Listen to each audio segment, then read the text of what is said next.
really good with dealing with hecklers, and in particular, like the bros that go to your shows for whatever reason. So the bros really follow you. Yeah, what's the deal with that? Like the bros heckling and just being like silly. And why are they because there are shows in general. I've seen bros at shows, but do they go to your shows more so than maybe other comedians, you think, because you're younger? Like, what? No, I mean, like, I have fans now, but my fans are, like, relatively, like, diverse right now. I think, like, the more fans I get, maybe they'll have more of a distinct look or feel, because, like, certain comedians have certain niche. If you go to a Joe Coy show, it's going to be mostly Asian people in the crowd. If you go to, Cedric the Entertainer show, it's going to be mostly black people in the crowd. But also, if you go to, like, I don't know, a Joe Rogan show, it's going to be like a bros, but a specific type of bros. But then if you go to a Bill Burr show, it's going to be bros, but a different look of bros, Wait, we're classifying bros now? Yes. Different types of There's bros? different types of bros. Yes, definitely.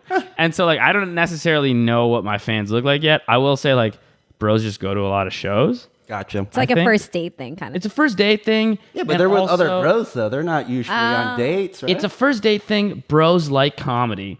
I also think, personally, people will disagree that as long as they're not too drunk, bros can be great audience members because they want to laugh. They're not uptight. They don't get offended by anything. If you make fun of them, they just like it. Yeah. They're just, roast me, bro. Like, they just, like, they're in a good mood. If they get too drunk, they're a nightmare. But for the most part, bros can make a good comedy show. But I think the reason, like, make for a good comedy crowd, but the reason that I can, like, there's some clips of me, like, having fun interactions with bro, like, hecklers or whatever, is just because I grew up around so many different types of just, like, dudes that I feel like I know, like, within, like, 2 seconds of talking to a guy, I know, like, exactly who he is or, like, what type of guy he is or, like, where his head's at when he's yelling something out. So I think it's, like, easier for me to dissect, like, that, Okay, so when was the first time you got heckled on stage and you were like, how did you react? I don't even remember the first time. I feel like you said it's natural to you, right? The heckler thing, I don't know the first time I got heckled. I remember I had to learn, like, to not get mad at them. That was a big thing. That's like a big thing. Like, that was like, I'm sure the first time I got heckled, I dealt with it terribly. Yeah. Because, like, you get angry and being angry is not funny. So, like, but you're, especially when you're new, even if you're comfortable up there, you don't know what you're doing.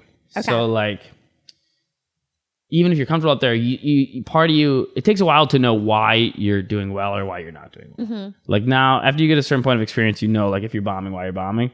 So, like, then I bet, like, the first time I got heckled, I'm sure I was just, like, so thrown off my game that I was like, oh, fuck you. Like, which that never works out. And anybody's listening. I don't think so. Yeah. If anybody's listening, like, don't get mad at the heckler. Even if they deserve it, the crowd's not going to side with you. Everybody's going to get uncomfortable. Yeah. Yeah. So I don't remember when the first time was, but I'm sure I did a very bad job.